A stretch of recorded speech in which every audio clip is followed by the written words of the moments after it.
cris de la terre.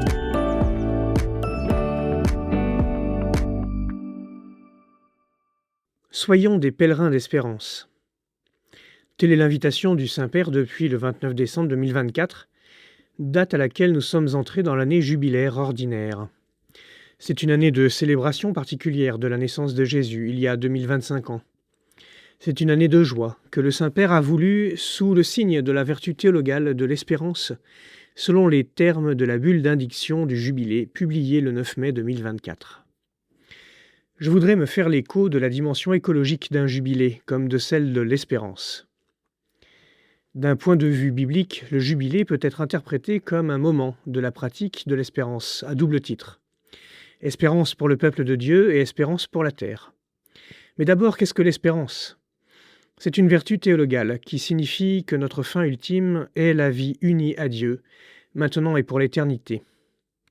C'est donc différent de l'espoir, qui vise la possession d'un bien ou la réalisation d'une situation à l'intérieur des limites de ce monde. L'espoir attend la résolution de la crise écologique. L'espérance est la source d'un engagement en faveur du soin de la création, quel que soit le résultat attendu, positif ou catastrophique. Dans la Bible, en particulier au livre du Lévitique, le jubilé est une célébration de la création et de la délivrance d'Israël. Cela concerne la terre à plus d'un titre.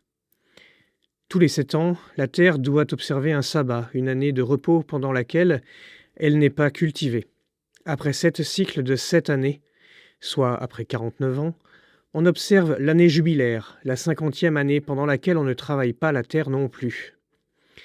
Vous ne ferez pas les semailles, vous ne moissonnerez pas le grain qui aura poussé tout seul, vous ne vendangerez pas la vigne non taillée, dit la Bible.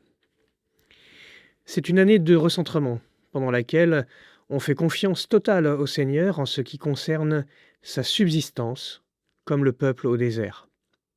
La reconnaissance du droit de repos à la terre est à la fois un signe d'espérance pour la terre, c'est-à-dire qu'au nom de notre espérance en Dieu, nous lui accordons le repos dont elle a besoin pour se renouveler dans sa capacité nourricière.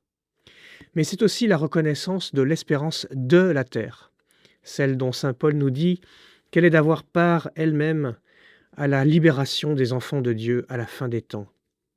L'espérance de la terre est donc d'être elle-même unie à Dieu en une création nouvelle.